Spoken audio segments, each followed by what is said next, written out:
Bienvenido a un nuevo episodio de Profesor Anti-Influencer con Z, el podcast donde analizamos los discursos y vendehumismo que inunda la red, ¿no?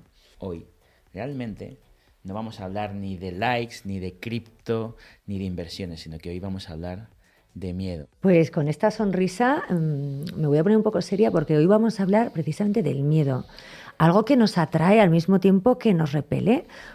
Hoy toca revisar un tema muy serio y muy humano, que ha sido convertido en contenido viral por muchos de los gurús que analizamos sin filtro. El tema del miedo, algo que nos atrae al mismo tiempo que nos repele. Pero esta vez con alguien que lo vive de cerca y no desde el sofá. Julio de la Iglesia, bienvenido. Muchas gracias por traerme a esta mesa. Vamos a presentar convenientemente a nuestro Julio. Él es TEDx y también speaker. Nuestro invitado no viene a motivarnos con temas impresos en una taza de café. Es TEDx. Es decir, es un tío que desactiva bombas y lleva no sé cuánto tiempo realizando este trabajo que no quiero ni imaginarme el estrés que trae consigo en la Policía Nacional. ¿Sigues en activo? Sí, sigo en activo. Has escrito un libro, además, que se llama El miedo es de valientes, que me parece bastante sugerente e inteligente. Por favor, explícanos qué es eso de que el miedo es de valientes. Pues mira, Carla, el miedo es de valientes porque solo se puede ser valiente si previamente tienes miedo. Si no tienes miedo, podrás ser un experto, un perito o un imprudente, un temerario. Solo es valiente aquel que afronta el miedo y lo supera. Que te enfrentas a lo que realmente sabes que puede ocurrir. Sí, a lo que temes que puede ocurrir, efectivamente. Pero tienes la esperanza de que si sumas toda tu energía, pericia y motivación, seguramente puedas dar ese paso y conseguir lo que te has propuesto. O sea, no es un suicida. Un valiente es aquel que ve el riesgo, como lo ves tú, como lo veo yo, pero aún así lo que tiene al otro lado del miedo le compensa, le atrae y da el paso. ¿Y nos atrae porque somos temerarios o nos atrae porque somos filántropos? ¿Tu trabajo significa amar a la sociedad y querer protegerla?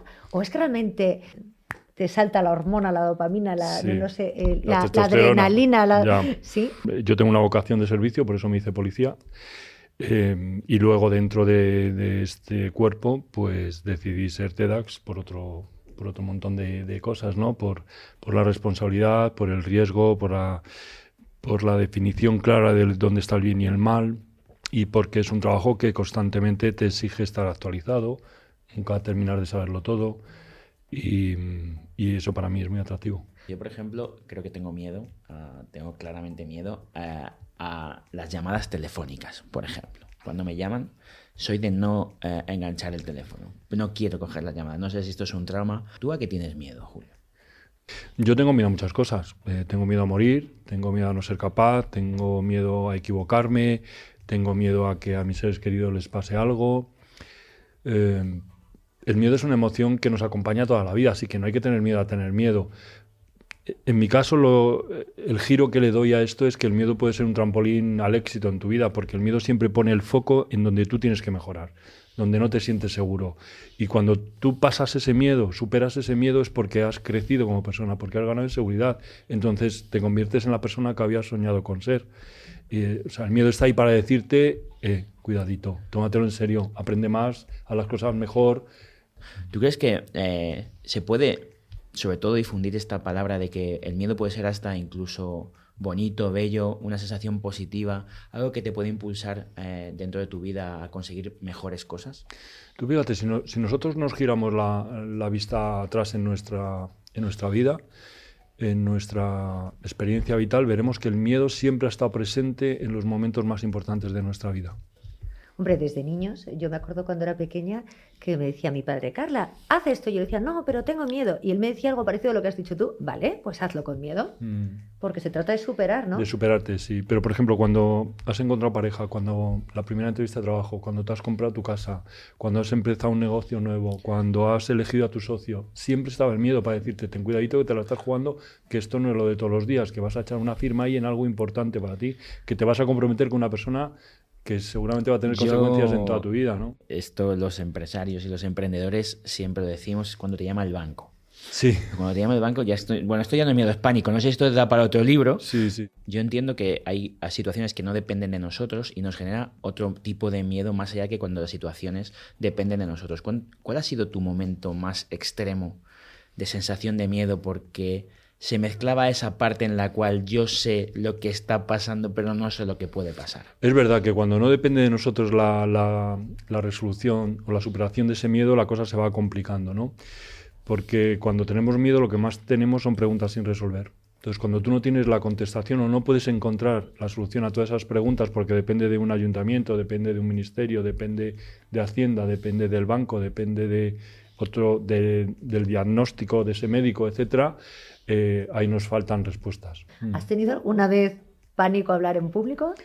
Pues fíjate que mi primera charla fue en una sala preciosa de Madrid, en la Sala Como, que ya en la calle Pradillo, que ya no existe, y en esa charla se juntaban un montón de personas que para mí eran muy importantes, familia, amigos, la primera novia, algunos de los representantes más importantes que venían a ver quién era yo. La verdad es que me lo tomé muy en serio meses atrás, y además yo salía con un cronómetro, tenía que acabar en el último segundo mi charla, y todo esto lo hice con miedo, pero ese miedo me hizo entrenar muchísimo en casa, muchas horas, aprenderme muy bien ese guión, y la verdad es que al final salió todo muy bien. ¿Cómo encontraste la felicidad más allá del miedo que de hablar en público? Sí, yo no voy de superestrella de la galaxia, ni de superhéroe, ni de supervaliente, porque no lo soy ni lo pretendo ser. Y creo que esa parte mía de ser una persona vulnerable, con miedo, y una persona normal como ellos, con un trabajo eso sí un poco especial, donde pues el coraje, ese trabajo en equipo, esas dotes de autoliderazgo se nos exigen siempre al máximo nivel, pero al final un hombre normal, como pueda ser otro. ¿Qué es más fácil, desactivar un explosivo o desactivar la cabeza? Bueno, un artefacto es una cosa muy seria, y la verdad lo malo que tiene un artefacto es que no admite segundos ensayos, ni no se trata de recoger el boli que se te ha caído de la mesa, ni de coger la pelota que está al fondo y volver a sacar. Es algo que si fallas, fallas, y lo vas a notar y se va a convertir en una tragedia. La historia que nos contamos es lo que cambia la realidad. Si tú te dices que no vas a poder, que no eres suficientemente buena, que no te lo mereces, todo esto no lo decimos, en bajito o en alto, pero no lo decimos muchas veces. Es muy difícil que tú acabes haciendo un trabajo bien hecho. En cambio, si cambias el discurso y dices, esto es para mí, o sea, este reto ha llegado a mi vida en este momento porque llevo toda la vida preparándome y lo voy a hacer lo mejor que pueda, para que cuando apoyes la cabeza en la almohada por lo menos tenga la conciencia tranquila. La historia cambia radical. ¿Qué diferencia una persona que está paralizada por el miedo de una que realmente avanza con miedo? La que está paralizada deja de pensar, se convierte en un animal, solo está pensando en huir, en rendirse, no está pensando en soluciones adaptativas, no está buscando cómo solucionar o ser parte de la solución, está ahí parada, está ahí bloqueada. Tú la ves que está como, no se mueve. La tienes que dar una palmada delante de la cara, chillarle, moverle incluso un poco, para que esa parte suya prefrontal vuelva a conectar y vuelva por lo menos a escucharte y a obedecerte. ¿Y esa desconexión se puede contagiar en un grupo? Sí. El miedo, las emociones se contagian rápidamente, ¿no? Si aquí estamos dos muy cabreados, al final el tercero va a acabar bastante tensionado, ¿no? Y al contrario, si estáis muy alegres, el que viene de bajón al final se contagia. Y el miedo en particular se contagia a la velocidad de la pólvora, o sea... Ahora mismo muchos gurús, de hecho, y muchos coaches que están hablando sobre esto, ¿no? Sobre el vencer el miedo. ¿Tú crees que son eficaces o que nos están vendiendo humo? El miedo es una cosa muy personal. O sea, hay gente que tiene miedo pues, a una llamada de teléfono, tan legítimo como el que tiene miedo a morir, o el que tiene miedo a fracasar, o el que tiene miedo a hablar en público, o a no ser suficiente, o a no ser aceptado, o a la soledad.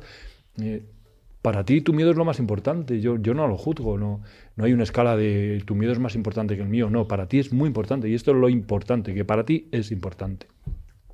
Teniendo esto en cuenta, la solución también va un poco en la credibilidad que tú le des a ese terapeuta, a esa persona que te está hablando. Yo lo que recomiendo es que preguntes a alguien que haya vuelto de superar ese miedo, que no pongas la oreja al primero que te habla, porque a lo mejor tiene más miedo que tú.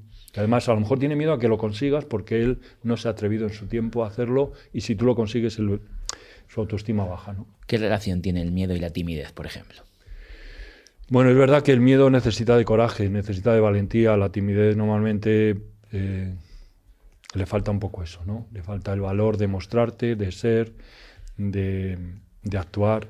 Bien, el tímido tiene que reconocer que no hay un peligro real al otro lado de ser, no voy a decir descarado, que sería lo contrario, sino de mostrarte como eres.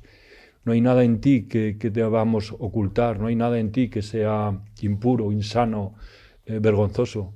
Tú muéstrame quién eres en tu corazón y seguramente vamos a encontrar una persona muy bella y muy bonita, con sentimientos muy nobles y con otros sentimientos que, si es la envidia, por ejemplo, o la lujuria, son muy humanos también. O sea, es que en ti está el mismo hombre que hay en otro ser humano. No hay nada que ocultar, simplemente mostrarlo sin artificios, sin máscaras. Julio, ¿el miedo es una forma de ansiedad? El miedo se puede transformar en ansiedad. La ansiedad es ese miedo a no determinado, no detectado, no identificado. Es esa sensación de que estás todo el día como que no sabes qué te pasa, pero tienes... Porque al final la ansiedad es como un miedo sin foco, ¿no? Sí, esa incertidumbre, ese desasosiego viene cuando no sabes muy bien a qué te enfrentas, ¿verdad?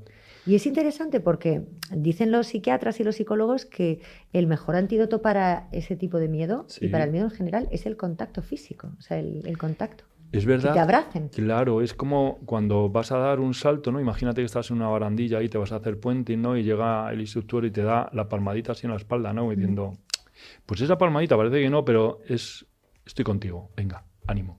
Estás en la puerta del avión para saltar en paracaídas y ¡pum!, la palmadita, estoy aquí. O al contrario, tú te emocionas y siempre va a haber una mano que a tu antebrazo va a llegar, venga, tranquilízate, que no es para tanto.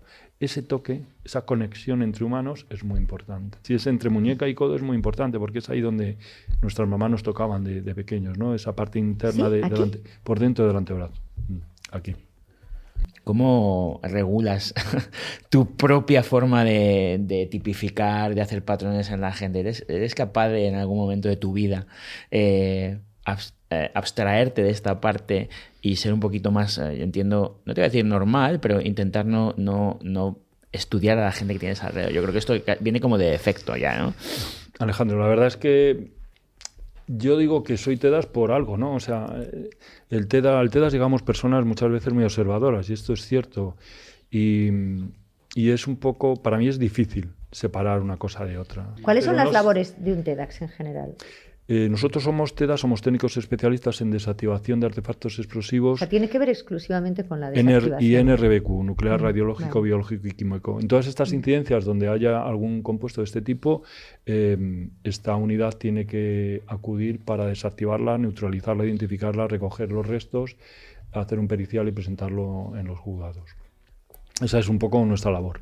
Julio, pero se me ocurre que trabajaréis poco, ¿no? ¿O hay que desactivar artefactos explosivos todas las semanas? Bueno, pues fíjate que el trabajo no falta y nosotros tenemos una broma que decimos que no nos pagan por lo que hacemos, sino por lo que estamos dispuestos a hacer. No, evidentemente. Entonces, pero mientras no hay un artefacto, ¿os tienen en una sala viendo series de Netflix? ¿O? Sí, ojalá. No, la verdad es que en nuestro trabajo hay mucho trabajo de investigación, de estudio, de mantenimiento de material. Tenemos mucho material de entrenamiento, antes de... En fin, que... Hay muchas cosas que hacer. ¿Entrenamiento físico? Sí, entrenamiento físico y técnico. Antes de... Sí, claro que sí. ¿Y tú crees que esta sociedad tiene más o menos miedo que antes? Creo que estamos quizás menos dispuestos a sufrir, a aguantar el dolor, a esforzarnos, a afrontar la incertidumbre. Creo que en ese sentido somos un poco más blandos y hemos educado de una manera más blanda a nuestros hijos. Anteriormente, lo de quejarte, venías quejado de casa. Ahora todo el mundo tiene derecho a quejarse y además hace gala de eso, y el lloriquear y el quejarte y todo eso tiene muy buena prensa y al final se te hace caso en las empresas, en la sociedad. Y antes yo creo que éramos más troyanos, más... ¿Tú crees que la eliminación de consecuencias ha eliminado algunos miedos en las nuevas generaciones? También es verdad, Alejandro, que el camino no está tan claro, porque antes tú nacías en un ambiente rural y tú sabías lo que te esperaba. Seguir cuidando del ganado y de las tierras de tu padre, y tus hijos exactamente igual. Ahora tú tienes un hijo en cualquier barrio de Madrid, de España, y puede acabar en la luna como astronauta. O sea, nos hemos transformado en personas con un potencial tremendo y cantidad de posibilidades y de oportunidades para nuestros hijos. Entonces, no es tan fácil decidir qué es lo bueno para ti o qué es lo bueno para ellos, ni como padre ni como hijo. Así que tampoco hay que quitarle mérito. Quiero decirte que ser un joven hoy en día es algo mucho más retador, donde las oportunidades existen, pero también las trampas. Entonces, el miedo a las trampas, ¿cómo se trabaja? Bueno, yo creo que cuando tú sabes el camino vas rápido, ¿verdad? Aunque sea a oscuras, te levantas de la cama y a tientas llegas al baño. Cuando no sabes dónde vas ni cuál es el camino, pues tienes que reducir un poco la velocidad e ir tanteando. Y este es el trabajo que tienen que hacer. Y para ello yo creo que lo mejor es darle una buena caja de herramientas. ¿Qué miedos son los más habituales en el mundo profesional? Pues sigue siendo el miedo a la pérdida de poder, al cambio, al jefe y al despido, por supuesto, pero suelen ser miedos al teléfono del jefe. Al teléfono y al jefe, que me llame el jefe por teléfono. Pero son miedos a que te aíslen, a que no te reconozcan tu valor, a esa pérdida de poder, ¿verdad? A la pérdida de afiliación, de que te dejen separado de ese grupo, de que no te llamen para desayunar, de que no te promocionen, de que no seas válido. ¿Y qué consejos o qué herramientas darías a nuestros oyentes para gestionar esos miedos? Bueno, cada uno es un mundo, quiero decirte, y cada persona también, aunque tengáis el mismo miedo los dos, cada persona lo interioriza y lo gestiona de una manera. Es muy importante trabajar con esa persona de cerca viendo qué creencias tiene, porque normalmente detrás de todos esos miedos hay creencias limitantes que no tienen nada que ver con la realidad. Creencias de no puedes, no vales, no eres suficiente. Y eso hay que desmontarlo, porque seguramente sea una historia que él ha comprado de muy pequeñito y la sigue arrastrando toda la vida y le está limitando en su crecimiento personal y profesional. Hoy en día se está trivializando el concepto de miedo. Hoy en día, sobre todo, estamos banalizando el concepto de miedo.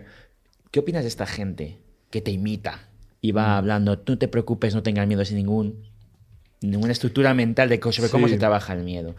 El falso coach.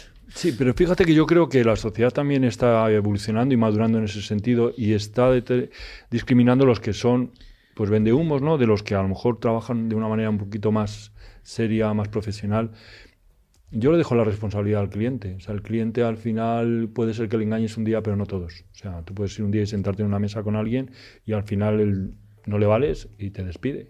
Y en las empresas pasa igual. Dices, joder, es que yo quiero dar conferencias y no me llaman. Bueno, vamos a ver qué cuentas y desde dónde lo cuentas. Y por qué lo cuentas. ¿Quién eres tú para contarme eso? ¿Y cómo se está utilizando el miedo, por ejemplo, a no tener dinero, a no tener un futuro profesional, a estar tirado en mitad de tu casa y de tu calle, en los nuevos estafas que hay en el mundo digital de cualquier ámbito? Es decir, ¿cómo aprovechan tu miedo para decirte, no te preocupes que si haces esto vas a salir de la pobreza, vas a tener ingresos recurrentes, libertad financiera? ¿Cómo se trabaja esa parte del miedo a...? Es un temazo ese, es un temazo, porque es verdad que hay muchas personas que cuando ven eso dicen, aquí está el negocio, aquí está la solución a mis problemas.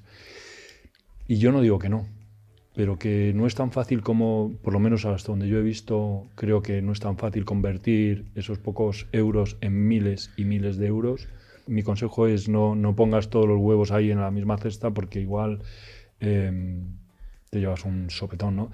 Mira, en el 2008 yo recuerdo, yo me formé como coach en el 2012. Y en el 2008 y en el 2012 hubo dos crisis donde la gente le decía, en muchas charlas, que yo iba a muchos eventos y siempre había algún ponente que decía, déjalo todo y emprende, ese es el camino, móntatelo por tu cuenta, vas a ser el jefe propio tuyo, vas a organizar tu tiempo, vas a tener tiempo para esquiar, vas a estar en la playa mientras los infoproductos te... Bueno, yo luego tuve muchos clientes diciéndome, me he arruinado, no sé qué hacer con mi vida, he perdido el norte, lo que creía que era mi propósito ha sido un infierno, etcétera, etcétera, etcétera. Me dicen que tú tenías claustrofobia. No, tenía, sí. Y muy seria, muy seria. Sí. ¿Seria? Sí, muy seria. Ya no meterme en un ascensor era para mí un acto de fe y de riesgo ahí. De riesgo total, sí. ¿Y cómo se pasa de tener miedo de meterte en un ascensor a meterte con una bomba en un sitio para desactivarla? Y mira, ¿cómo se hace ese camino? Bien, pues afrontando esa situación una y otra vez, sabiendo que el camino está en meterte en el ascensor. No hay otra historia, no hay otro remedio. ¿Qué consejos le das a la gente para que intente afrontar sus miedos? Ya no en las partes más de, oye, estadísticamente es muy difícil que te pase, pero cuidado, que ahora en el mundo hay tropecientas situaciones que te pueden llevar a cualquiera de tus situaciones de miedo. ¿Cómo una persona ataca esa primera sensación en primer orden? ¿Cómo se puede afrontar? Yo creo que es muy importante saber hasta dónde llegan nuestras capacidades, nuestros límites y nuestra influencia como acción, ¿no? Porque nos podemos preocupar de 1000 cosas, de Estados Unidos, de guerras, de conflictos, pero ¿tú realmente tienes un impacto si cambias algo en tu vida? No. En ese sentido no tienes ningún impacto. En cambio, tienes muchas cosas en tu vida que si no las atiendes se van a acabar convirtiendo en un problema. Que el miedo te está diciendo, cuidadito. Y el miedo no es que no haya que tener miedo. O sea, el miedo está ahí para salvarte la vida. Y el miedo está ahí para detectar esas cosas que pueden complicarse en tu vida. El problema es cuando el miedo te paraliza, ¿no? Claro, no, pero es que el miedo igual te está diciendo, ten cuidado. Y te está dando un consejo muy bueno porque realmente estás en peligro. Que no es que decir, no tengas miedo nunca, no. Que el miedo está ahí para decirte, abrígate, mira antes de cruzar, no saltes, levanta el pie del acelerador, come mejor, descansa más. ¿Crees que el peor de los miedos que tenemos, y en concreto vosotros Sí. los TEDx, es el miedo a morir? Es decir, cuando tú estás desactivando un artefacto explosivo, tu peor temor es morirte porque estalle o fallarle a la institución para la que estás trabajando o equivocarte. Yo entiendo que es morirte. O es el dolor físico, es sufrir. Fíjate que esto vuelve a ser muy personal. No todos los TEDx tenemos ni los mismos miedos, ni las mismas creencias, ni cómo afrontamos la situación, ¿no? En mi caso, te digo, yo sí es verdad que lo que tengo miedo es a morir. No tengo miedo a fallarle a mi jefe ni a nadie. Yo tengo miedo a hacerlo mal y que eso haga pum y me lleve por delante. Y dejar a mi hija huérfana y, por supuesto, yo sufrir o quedarme paralítico o que me arranque un brazo o este tipo de cosas. Porque eso, ¿con qué frecuencia ocurre? Bueno, en el TEDx ha habido 13 víctimas mortales y muchos heridos, ¿no? Entonces, claro que ocurre. Y con que ocurra solo una vez en tu caso, Claro. es más que suficiente. Entonces, Sí, bueno, al final pasa habitualmente con bomberos, con Claro. actividades de riesgo. Yo Claro. creo que el riesgo está ahí, el miedo Sí. tienes que afrontarlo a nivel de riesgo. Y si, por ejemplo, hablamos de riesgos financieros, ¿trabajas también con inversores?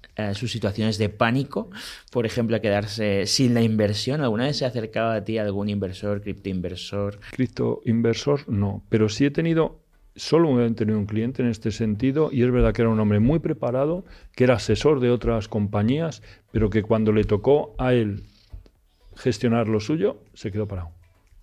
Por un pequeño tropiezo que tuvo y que lo magnificó y al final pensó que había perdido la magia o esa intuición o ese olfato.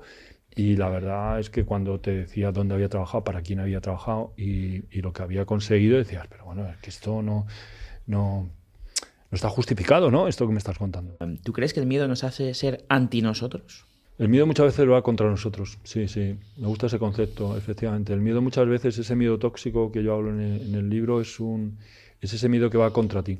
Ese miedo que no te deja crecer porque hay una parte de ti que no cree en ti. Cuando tú no crees en ti, el miedo está al lado, diciéndote no lo hagas. ¿Y el miedo crea adicción? El miedo contagia otras esferas tuyas de seguridad.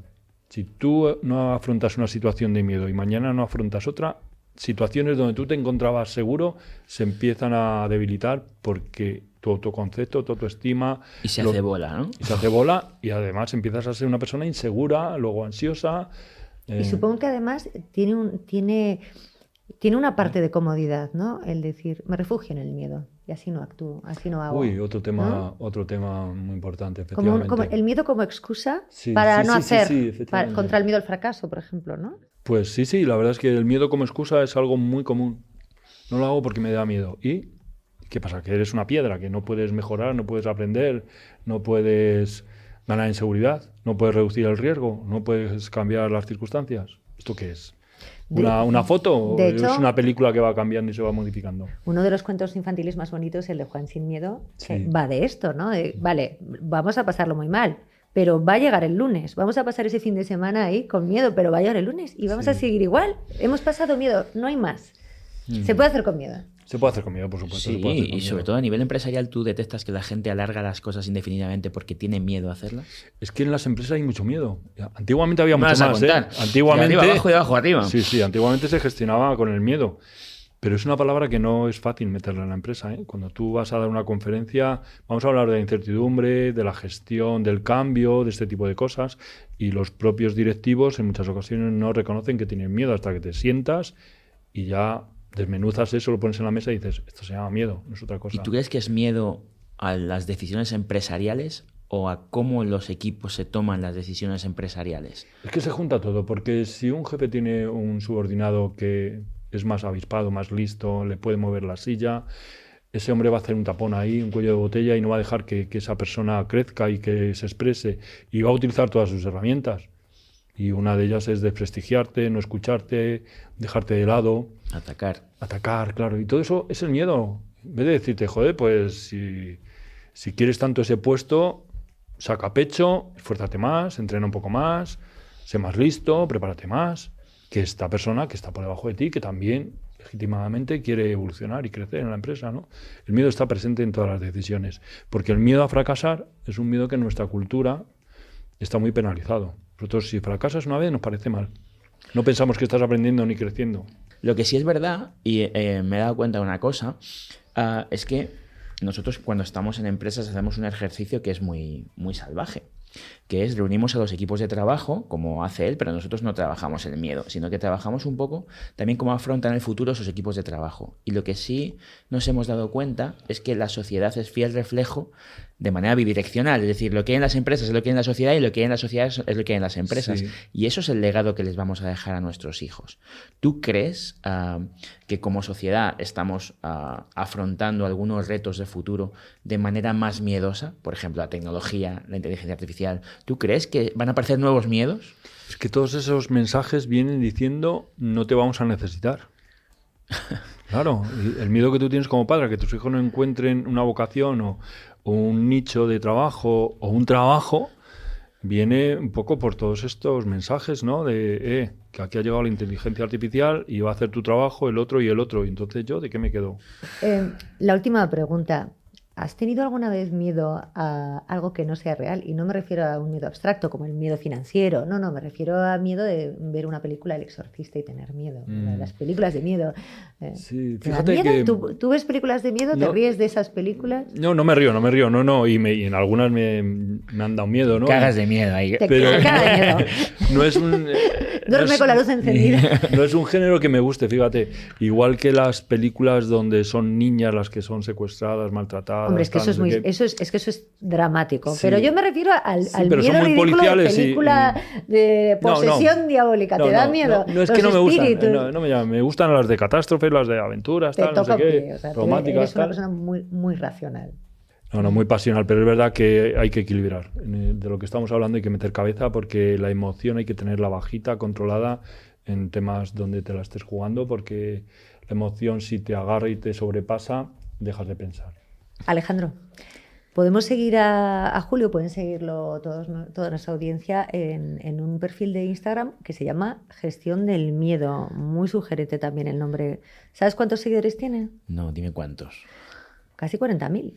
Pues yo creo que son muchos seguidores, pero aún así... Seguidores miedosos, pero sobre todo yo creo que, a pesar de que hace una gran labor de difusión y divulgación, este tipo de personas que ayudan a otras personas tenían que tener una audiencia aún más, aún superior, y yo creo que, según lo está haciendo de bien, en los próximos meses, años, va a tener fijo más de 100 y pico mil seguidores, y seguramente si explotara no solo las redes a nivel de cómo se está haciendo ahora en Instagram, y que si el día que explote su TikTok, este señor va a tener 1 millón, 2 millones, 3 millones, porque yo creo que perfiles tan genuinos y verdaderos siempre tienen que estar en primera línea dentro de las redes sociales. Y sobre todo profesionales que arriesgan su vida por la comunidad.